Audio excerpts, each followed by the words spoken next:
حضرت علی رضی اللہ تعالی عنہ نے فرمایا، مسکراؤ، بے شک تمہارے دل سے خون ہی کیوں نہ ٹپک رہا۔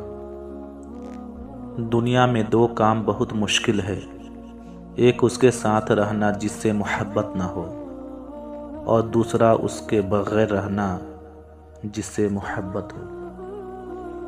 دعا دستک کی طرح ہوتی ہے، مسلسل دستک دینے سے دروازہ کھل ہی جاتا ہے۔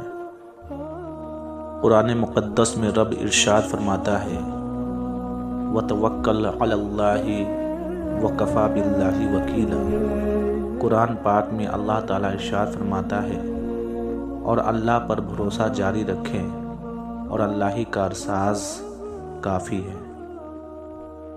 کسی نے کیا ہی خوب لکھا ہے، پریشانیوں اور مصیبتوں کا سب سے بڑا اور خوبصورت حل نماز ہے۔ ہر عبادت کا پتہ نہیں ہوتا کہ وہ قبول ہے یا نہیں، مگر درود شریف ایسی عبادت ہے جو ادا ہوتے ہی قبول ہو جاتی ہے۔ تم اس کی رضا میں الحمدللہ کہنا سیکھ جاؤ، وہ تمہاری ساری تکلیفیں اور پریشانیاں ختم کر دے گا۔ حضرت علی رضی اللہ تعالی عنہ نے فرمایا، جس انسان کو غصہ زیادہ آتا ہے وہ انسان پیار بھی اتنا ہی زیادہ کرتا ہے اور اتنا ہی صاف دل رکھتا ہے۔ جب تم دنیا کی مفلسی سے تنگ آ جاؤ اور رزق کا کوئی راستہ نہ نکلے تو صدقہ دے کر اللہ سے تجارت کرو۔ حضرت علی رضی اللہ تعالیٰ عنہ سے کسی شخص نے پوچھا، میں بہت کوشش کرتا ہوں کہ صبح کی نماز پڑھوں مگر اٹھا نہیں جاتا۔ حضرت علی رضی اللہ تعالیٰ عنہ نے فرمایا، یہ نیند کی وجہ سے نہیں بلکہ تم جو سارے دن جو گناہ کرتے ہو وہ تمہاری گردن میں توق، ہاتھوں میں ہتکڑی اور پاؤں میں بیڑیاں باندھ کر تمہیں اٹھنے نہیں دیتی۔ انسان ہر چیز کے بغیر رہ سکتا ہے لیکن اللہ کی محبت کے بغیر نہیں رہ سکتا۔ میرا اللہ فرماتا ہے، فَاصْبِرْ عَلَى مَا يَقُولُونَ۔ جو لوگ جو باتیں بناتے ہیں بس ان پر صبر کرو۔ کسی سے محبت ہونے لگے تو صدقہ دو، محبت ہوئی تو مل جائے گی، اور اگر بلا ہوئی تو ٹل جائے گی۔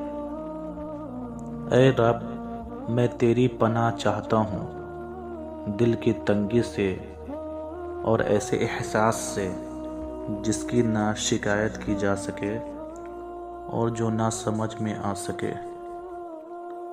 حضرت علی رضی اللہ تعالی عنہ نے فرمایا، جب لوگ غصے میں ہوں تو ان کی بات غور سے سنا کرو، کیونکہ اس وقت اصل حقیقت سامنے آتی ہے۔ اللہ اس دل کو کبھی اپنے کن سے محروم نہیں رکھتا جو ٹوٹ کر بھی اللہ کو منانا نہیں چھوڑتا۔ جب تمہارے دل میں کسی کے لیے نفرت پیدا ہونے لگے تو فوراً اس کی اچھائی کو یاد کرو، اور اگر کسی دن درد زیادہ ہو جائے تو شکایت مت کرنا، بس یہ کہنا کہ میرا رب بہت بڑا ہے۔ رسول اللہ صلی اللہ علیہ وآلہ وسلم نے فرمایا، درود شریف تمہارے سب غموں کے لیے کافی ہوگا اور اس سے تمہارے گناہ بخش دیے جائیں گے۔ دعا وقت لیتی ہے لیکن قبول ہونے سے پہلے تمہارا صبر آزماتی ہے۔ 3 کام کسی کے دل میں آپ کی عزت بڑھاتے ہیں: سلام کرنا، کسی کو جگہ دینا اور اچھے نام سے پکارنا۔ رسول اللہ صلی اللہ علیہ وآلہ وسلم نے فرمایا، بے شک ہر نماز اپنے سے پہلے والے گناہوں کو مٹا دیتی ہے۔ یہ محبت ہی تو ہے جو دنیاوی خواہشوں سے غافل ہو کر اس کی ذات میں فنا ہونا سکھاتی ہے۔ اللہ تبارک و تعالی تمہاری دعائیں کچھ وقت تک اپنے پاس رکھ لیتا ہے تاکہ وہ بہترین وقت پر قبول کر سکے۔ اللہ تبارک و تعالی دیکھ رہا ہے کہ آپ کتنی اذیت تکلیف میں ہیں اور کتنی مشکل میں صبر پر قائم ہیں۔ دیکھنا بہت جلد وہ آپ کو سکون سے نوازے گا اور آپ کے صبر کا پھل ضرور عطا کرے گا۔ ہر پریشانی اپنے ساتھ آسانی بھی لاتی ہے۔ اللہ تبارک و تعالی اپنے بندے کو تنہا نہیں چھوڑتا۔ ایمان اور حیا دو ایسے پرندے ہیں کہ اگر ان میں سے ایک اڑ جائے تو دوسرا خود ہی اڑ جاتا ہے۔ اس شخص کی دوستی پر اعتبار نہ کرو جو اپنے اقرار کو پورا نہ کرتا ہو۔ یہ دنیا ایک مقرر وقت تک رہے گی اور آخرت ہمیشہ رہے گی۔ معاف کرنا سب سے زیادہ اسے زیب دیتا ہے جو سزا دینے پر قادر ہو۔ جس کی امیدیں اللہ کے ساتھ ہو وہ کبھی ناکام نہیں ہوتا۔ ناکام وہ ہوتا ہے جس کی امیدیں دنیا والوں سے وابستہ ہو۔ زندگی آزمائش کا سمندر ہے۔ کسی کو دے کر آزمایا جاتا ہے تو کسی سے لے کر۔ اللہ سے ڈرو، خدا کی قسم اس نے تمہیں اتنا ڈھانپ لیا ہے گویا اس نے تمہیں بخش دیا ہو۔ سورہ رحمان میں اللہ تبارک و تعالی نے انسانوں پر 3 عنایات کا ذکر کیا ہے۔ موت کے بعد مردے کے جسم میں بدبو پیدا کی، ورنہ کوئی اپنے پیاروں کو دفن نہ کرتا۔ گندم اور اناج میں کیڑے پیدا کر دیے، ورنہ لوگ اسے سونے اور چاندی کی طرح ذخیرہ کر لیتے اور لوگ بھوکے مر جاتے۔ مصیبت اور دکھ کے بعد صبر و سکون دیا، ورنہ زندگی کبھی خوشگوار نہ ہوتی۔ حضرت علی رضی اللہ تعالی عنہ نے فرمایا، رشتوں کی خوبصورتی ایک دوسرے کی بات کو برداشت کرنا ہے۔ بے عیب انسان تلاش مت کرو ورنہ اکیلے رہ جاؤ گے۔ جب انسان کی عقل مکمل ہو جاتی ہے تو اس کی گفتگو مختصر ہو جاتی ہے۔ تم اپنی دعاؤں میں تارے مانگتے ہو سکتا ہے اللہ نے تمہارے لیے چاند کو بچا کر رکھا ہو۔ اچھا دوست ہاتھ اور آنکھ کی طرح ہوتا ہے۔ جب ہاتھ کو درد ہوتا ہے تو آنکھ روتی ہے، اور جب آنکھ روتی ہے تو ہاتھ آنسو صاف کرتا ہے۔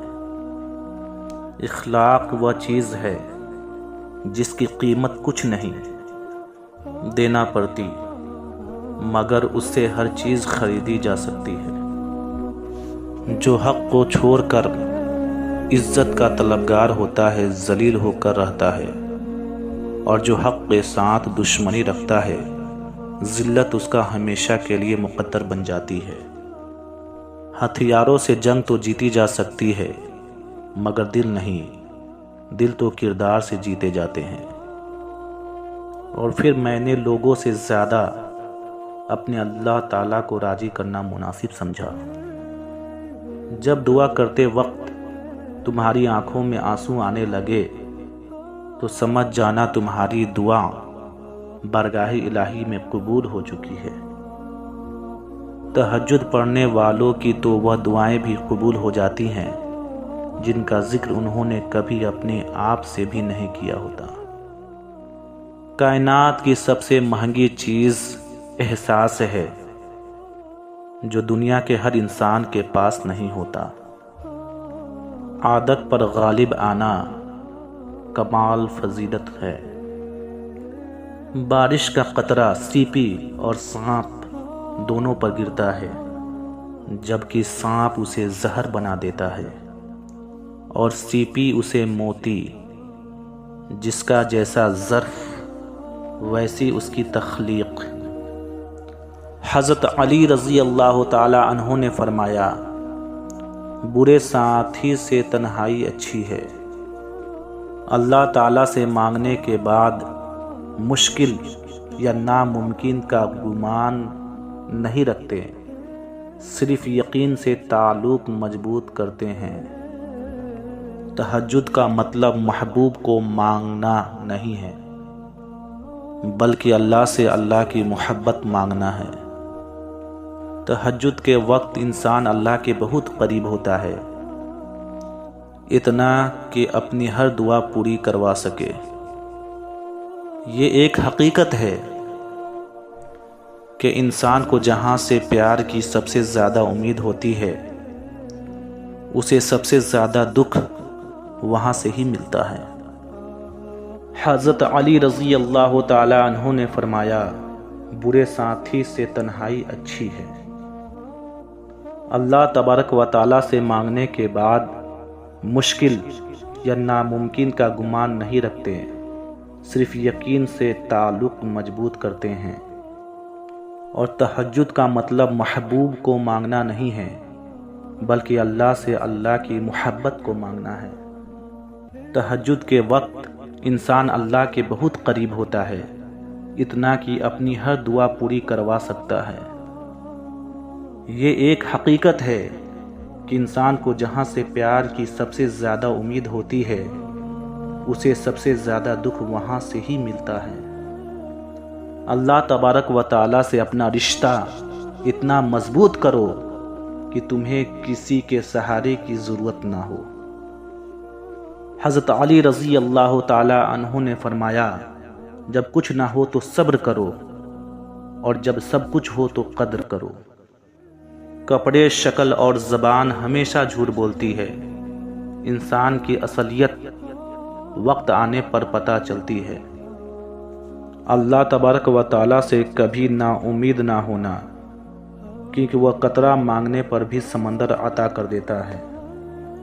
اللہ کے نبی رحمت دو عالم صلی اللہ علیہ وآلہ وسلم نے ارشاد فرمایا، تمہارے حسن سلوک کا سب سے زیادہ حقدار تمہاری ماں ہے، پھر تمہاری ماں ہے، پھر تمہاری ماں ہے، پھر تمہارے والد ہیں، اور پھر تمہارے قریبی رشتہ دار ہیں، قریب کی ترتیب کے مطابق۔ تہجد کی نماز یہ ثبوت دیتی ہے کہ تمہیں اللہ اور اللہ کو تم سے محبت ہو گئی ہے۔ تو کیا ہوا جو تم کہہ نہ سکے؟ تمہارا اللہ تو دھڑکنوں کی تڑپ بھی سنتا ہے۔ تمہاری تکلیف کا بڑھ جانا اس بات کی نشانی ہے کہ اب اس کے بعد آسانی ہے۔ محبت اور دوستی، یہ دونوں چیزیں ہر طوفان کا سامنا کر سکتی ہیں، مگر ایک چیز ان دونوں کے ٹکڑے ٹکڑے کر سکتی ہے، اور وہ ہے غلط فہمی۔ آغاز میں وہ کچھ چیزیں مشکل ضرور بنا دیتا ہے، مگر اختتام وہ ہمیشہ ویسا ہی کرتا ہے جیسے تم چاہتے ہو۔ جب بھی فارغ وقت ملے، اپنی ماں کے پاس جا کر بیٹھا کرو، کیونکہ ماں کے ساتھ گزارا ہوا وقت قیامت کے دن نجات کا باعث بنے گا۔ زندگی میں چاہے کتنی بھی خوشیاں ہو، لیکن ہم تب تک خوش نہیں ہو سکتے جب تک ہمارے ساتھ وہ نہیں جس کے ساتھ ہم خوش ہونا چاہتے ہیں۔ قدر ان کی کرو جو بنا مطلب کے تجھ سے چاہت کرتے ہیں۔ دنیا میں خیال رکھنے والے لوگ کم اور تکلیف دینے والے لوگ زیادہ ہوتے ہیں۔